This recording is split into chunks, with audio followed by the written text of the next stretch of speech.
பல சர்வதேச சவால்கள் இருக்கு. அதுக்கு வலிமையான அவர் வந்து ஸ்டேபிள்னு சொல்ல வலிமையான அரசு தேவை ஒன்றியத்தில் இங்கே புரிஞ்சு நடந்துக்கணும் அப்படின்றாரு. இல்லை, வலிமையான ஒன்றிய அரசு தேவைங்கிறதுல வந்து யாருக்கும் எந்த சந்தேகமும் இருக்க முடியாது. நிச்சயமாக வலிமையான ஒன்றிய அரசு தேவைதான். ஆனால் எதில் வலிமை இருக்கணும்? எக்ஸ்டர்னல் அஃபேர்ஸில் வந்து அவங்க தான் டிசைட் பண்ணணும். பிரிண்டிங் ஆஃப் கரன்சி அவங்க தான் டிசைட் பண்ணணும். டிஃபென்ஸ் அவங்க தான் டிசைட் பண்ணணும். ஆனால் விவசாயத்தை அவங்க எதுக்கு டிசைட் பண்ணணும்? இந்தியா வந்து ஒரு பறந்து விரிந்து, ஒரு தடவை பாரதியார் சொன்னார், இனிய பொழில்கள் நெடிய வயல்கள் எண்ணரும் பெருநாடு, கனியும் கிழங்கும் தானியங்களும் கணக்கின்றி தருநாடு, இது கணக்கின்றி தருநாடு, நித்த நித்தம் கணக்கின்றி தருநாடுன்னு சொன்னார். நான் மித்னாப்பூர்னு ஒரு மாவட்டத்தில் வந்து மாவட்ட ஆட்சியராக இருந்திருக்கேன். உங்களுக்கு அக்ரோ கிளைமேட்டிக் ஜோன் அப்படிங்கிறது சில சிறிய மாநிலங்களில் ஒரே ஒரு ஜோனாக இருக்கும். மித்னாப்பூருங்கிற ஒரு மாவட்டத்தில் 2 அக்ரோ கிளைமேட்டிக் ஜோன் இருந்தது. இப்படிப்பட்ட வேற்றுமைகள் உள்ள ஒரு நாட்டில் வந்து மேலே உட்காந்துக்கிட்டு எல்லா விஷயத்தையும் டிசைட் பண்ணோம் அப்படின்னு நினச்சா நிச்சயமே முடியாது. இப்போ கல்வியை வந்து எமர்ஜென்சி டயத்தில் வந்து கன்கரண்ட் லிஸ்ட்டில் வந்து இதுக்கு எடுத்துட்டாங்க. இந்த மாதிரிலாம் நடந்தது. இப்போது அரசியல் சட்டத்தை ஏன் திருத்தணும்னு சொல்லி கேட்குறோம்னா, 100 தடவைக்கு மேலே ஏற்கனவே திருத்தியிருக்காங்க. இந்த இவங்க உள்ளாட்சிகளுக்கு வந்து இன்றைக்கி வந்து கான்ஸ்டியூஷனல் ஸ்டேட்டஸ் ராஜீவ்காந்தி காலத்தில் வந்து கொடுக்கப்பட்டது, வரவேற்க தகுந்தது. இப்போ பூஞ்ச் கமிட்டியை பற்றியெல்லாம் ராஜகோபால் வந்து நான் எங்கே வேலை பார்த்தனோ அதே துறையில் ராஜகோபால் வேலை பார்த்துருக்காரு. ஆழ்ந்து அவங்க படிச்சுட்டு அதுக்கப்புறம் தங்களுடைய ரெக்கமெண்டேஷன் அனுப்பியிருக்காங்க. திரு ராஜகோபாலுக்கு தெரியும் எத்தனை ரெக்கமெண்டேஷன்கள் நடைமுறைப்படுத்தப்பட்டிருக்கின்றன. அதான் முக்கியம். Have they been put into action?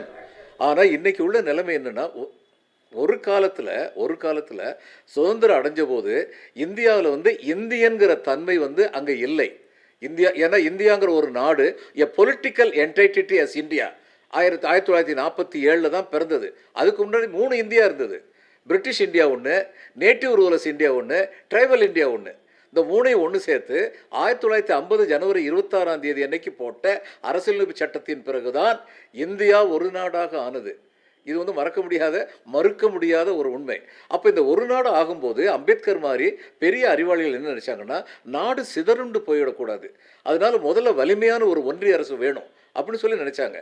அதன் காரணமாக இந்தியா வந்து இது வந்து ஃபெடரேஷன் சொல்லி முழுக்க சொல்ல முடியாத யூனியன் ஆஃப் ஸ்டேட்ஸ் அப்படின்னு தான் இந்தியா வந்து டிஃபைன் பண்ணாங்க. It's a union of states. Union கவர்மெண்ட்டுக்கு வந்து சில அதிகாரங்கள் மிக அதிகமாக கொடுக்கப்பட்டன. இப்போது அம்பேத்கர் சொல்லிட்டார், அதனால் அதையே நிப்பாட்டி வைக்கணும், அந்த இடத்துலேயே நிறுத்தணும்னு நம்ம சொல்ல முடியாது. அந்த காலகட்டத்திற்கு தேவையானதை அம்பேத்கர் சொன்னார். அது வந்து ஏற்றுக்கொள்ளப்படத்தக்க ஒன்று 1950, 2025 இல்லை, 2026 இல்லை. இன்றைக்கி நிலைமை மாறிப்போச்சு. எதெல்லாம் வந்து மாநில அரசுகள் தவறுகள் செய்து விடுவார்களோ என்று அஞ்சினார்களோ அத்தகைய தவறுகள் ஒன்றிய அரசிடம் நடக்கின்றன அப்படிங்கிறத இன்றைக்கி பார்க்குறோம். இப்போ ஜிஎஸ்டியை பாருங்கள், மாநில அரசுகளுக்கு இருந்த எல்லா அதிகாரங்களும் வந்து ஒன்றுக்கு பின் ஒன்றா மத்திய அரசுக்கு வந்து போய்கிட்டு இருக்கு. இப்போ ஜிஎஸ்டியை பற்றி திரும்ப என்ன சொல்கிறாங்க, நம்முடைய நிதியமைச்சர் நிர்மலா சீதாராமன் வந்து ஒரு என்ன சொன்னாங்க, ஜிஎஸ்டியில் வந்து எல்லா மாநிலங்களும் இருக்குல்ல, அப்போ எல்லா மாநிலங்களும் சேர்ந்தானு கொடுத்தாங்க, எதுக்கு திரும்ப இந்த எதிர்கட்சிகள் எங்களை குறை சொல்கிறாங்கன்னு சொன்னாங்க. இது வந்து ரொம்ப கண்ணியமாக சொல்கிறதுனா இது வந்து ஒரு கண்கட்டு வித்தை. ஏன்னா ஜிஎஸ்டியில் வந்து ஓட்டிங் பவர் இருக்குல்ல, சென்ட்ரல் கவர்மெண்ட்டுக்குன்னு ஒரு ஓட்டிங் பவர் இருக்குது, ஒவ்வொரு மாநிலத்துக்குன்னு சொல்லி ஒரு ஓட்டிங் பவர் இருக்குது. இப்போ ஒன்றிய அரசில் ஆள்ற ஒரு கட்சி வந்து ஒரு 7-8 மாநிலத்திலையும் ஆள்றவங்களாக இருந்துட்டா அவங்க வச்சதான் வரிசை. மற்றவங்களாம் எவ்வளோ கற்றுனாலும் ஒன்றும் செய்ய முடியாது. அடிக்கடி கேட்குறாங்களே, 40 MP வச்சுருக்கீங்கள, நீங்கள் என்ன பண்ணுறீங்கன்னு. அங்கே 500க்கு மேலே மெம்பர் இருக்காங்களே, 40 கற்றத்தான் முடியும், வேறு ஒன்றும் செய்ய முடியாது. அப்போ இன்றைக்கி உள்ள நிலைமையில் அரசியலமைப்பு சட்டம் இன்னும் வலுவானதாக, மாநிலங்களுடைய சுழற்சியை மதிப்பதாக, இப்போ பொம்மை ஜட்ஜ்மெண்ட் வந்து ரொம்ப பெரிய ஜட்ஜ்மெண்ட்டு, சந்தேகமே இல்லாமல். ஆனால் எல்லாமே நீதிமன்றங்கள் மூலமாக தான் நமக்கு நடக்கணுமா?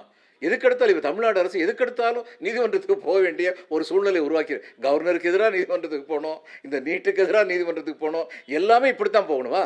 மாநில அரசுகளுடைய தன்மையை, அதிகாரத்தை ஒரு மாநிலமாக நீங்கள் அதை முடிச்சிருங்க. ஆனால் ஒரு மாநிலம் வந்து இது போல் தமிழ்நாடு அரசு ஒரு அறிக்கையை தயாரித்து எல்லா அரசியல் கட்சிகளுக்கும் அனுப்ப போகிறேன்னு சொல்லி முதலமைச்சர் சொன்னார்.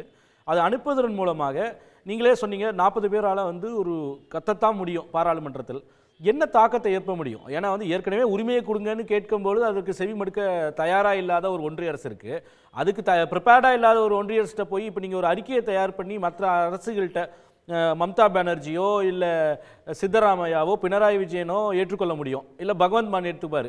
ஆனால் 21 மாநிலங்கள் ஆட்சி செய்யக்கூடியது பாஜகவாக இருக்கும் பொழுது, கான்ஸ்டியூஷன் அமெண்ட்மெண்ட் செய்வதற்கான எண்ணிக்கைகள் இல்லாத போது, இதுபோல் ஒரு மாநில அரசு இந்த அறிக்கையை தயாரித்து அது எவ்வளோ no matter how beautiful the literature, எவ்வளோ விரிவான அகடமிக்காக ரொம்ப அற்புதமானதாக இருந்தால் கூட அதனால் என்ன தாக்கத்தை ஏற்படுத்திட முடியும்? இது வந்து வெறுமனே ஒரு டயலாகை ஸ்டார்ட் பண்ணுறதுக்கான ஒரு ஏற்பாடு தானா? இல்லை, அது மட்டும் இல்லை. டயலாகை ஸ்டார்ட் பண்ணுறதுக்கான ஒரு ஏற்பாடு. அதையும் தவிர அவர்களுடைய தவறு, இந்த விவசாய சட்டத்துக்கு எதனால் வாபஸ் வாங்கினாங்க? ராஜகோபால் கரெக்டாக சொன்னார். எலெக்ஷன் வருது, எலெக்ஷனில் வந்து ஜெயிக்கணும். அப்போ எலெக்ஷனில் ஜெயிக்கணுங்கிறது முக்கியம் தானே. அப்போ மக்கள் விரோத சட்டம்னு அவங்க ரியலைஸ் பண்ணதுனால தானே அதை மாற்றினாங்க. இன்றைக்கி யூஎஸ் கவர்மெண்ட்டோட ஒரு அக்ரிமெண்ட் போட்டிருக்காங்க. விவசாயம் நாசமாக போகுது. இந்த விவசாயம் நாசமாக போகும்போது இந்த மாநில முதல்வர்கள் மட்டும் கத்த மாட்டாங்க, மக்கள் எழுச்சி வரும். கடைசியாக இறுதி தீர்ப்பு மக்கள் எழுச்சியில் தான் கிடைக்கும். ஆனால் அந்த மக்கள் எழுச்சி நடைபெறுவதற்கு இத்தகைய அறிக்கைகள் தேவை, இத்தகைய கூக்குரல்கள் தேவை. அவ்வளவுதான். உடனுக்குடன் செய்திகளை தெரிந்து கொள்ள சன் நியூஸ் பெல் ஐகானை கிளிக் பண்ணுங்க.